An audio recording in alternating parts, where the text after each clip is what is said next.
अस्सलामु अलैकुम and welcome back to the channel. Last time हमने अल्काइलेशन डिस्कस की थी, आज हम एसाइलेशन को देखते हैं। बिल्कुल सेम मैकेनिज़्म है, सेम पैटर्न है और बहुत ही आसान सा रिएक्शन है। Acylation is basically introduction of acyl group. अब ये एसाइल ग्रुप क्या है? एसाइल ग्रुप कहते हैं जी कि अगर आपके पास कोई कार्बोनाइल कंपाउंड हो और उस कार्बोनाइल कंपाउंड की एक साइड का जो भी एटम है, एमाइड है, एक्स है, OH है, वो निकाल दें तो कार्बन हाईली इलेक्ट्रॉन डेफिशिएंट हो जाता है और इस तरह का जो आयन है या इस तरह का जो ग्रुप है इसे क्या कहा जाता है जी? एसाइल ग्रुप कहा जाता है। बेंजीन रिंग में हमने ये इंट्रोड्यूस करवाना है। अब पहला सवाल तो ये पैदा होगा कि भाई ये ग्रुप कैसे बनेगा, यानी generation of electrophile. General reaction में हमने क्या करना है, बेंजीन को ट्रीट करवाना है किसी एसिड हेलाइड के साथ। जब कार्बोनाइल की एक साइड पे अल्काइल ग्रुप हो, दूसरी साइड पे कोई हैलोजन लगी हुई हो, तो उसे हम कहते हैं एसिड हेलाइड। उसे हमने ट्रीट करवाना है किसी लेवस एसिड के साथ और हमें पता है कि Lewis acid electron pair acceptor है और ये यहाँ से X को उसके दोनों बॉन्ड पेयर्स के साथ निकालेगा, जिसकी वजह से क्या होना है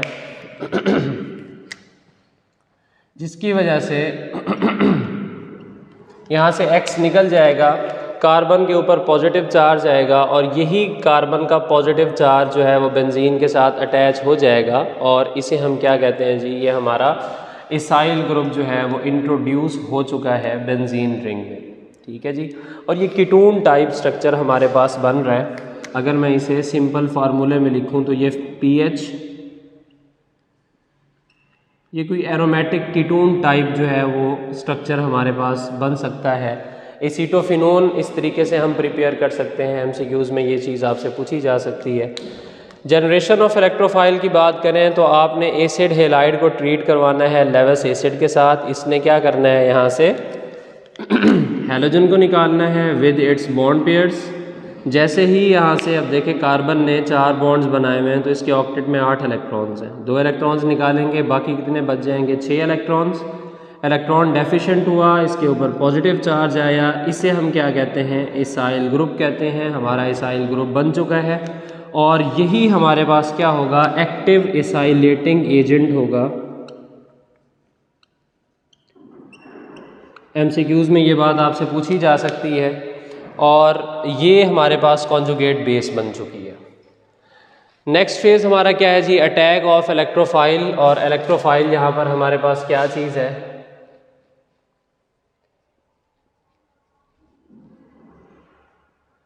नेक्स्ट फेज है जी हमारा अटैक ऑफ इलेक्ट्रोफाइल। और इलेक्ट्रोफाइल हमारे पास कोई एसाइल ग्रुप है जिस पे पॉजिटिव चार्ज है, ये स्ट्रॉन्ग इलेक्ट्रोफाइल है।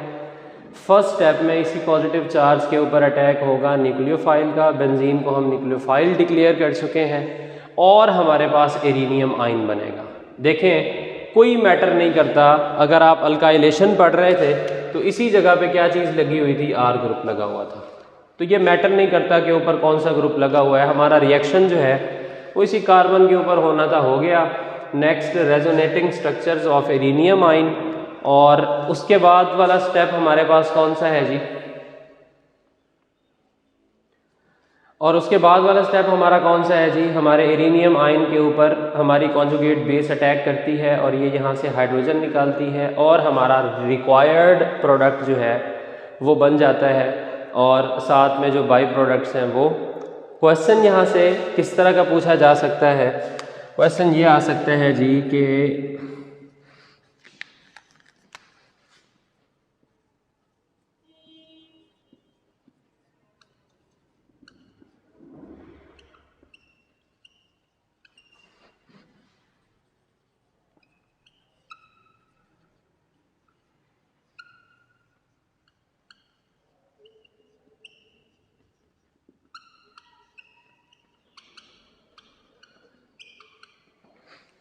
Prepare acetophenone using benzene as starting material. तो ये हमारी हो गई जी बेंजीन स्टार्टिंग मटेरियल। उसने कहा कि आपने क्या चीज़ बनानी है? एसीटोफिनोन बनानी है। ये है जी हमारी एसीटोफिनोन। Phenol ELNG। कैसे बनाएंगे? सिंपल सी बात है, आप कोई भी एसिड हेलाइड लें और इस टाइम हम कौन सा एसिड हेलाइड लेंगे?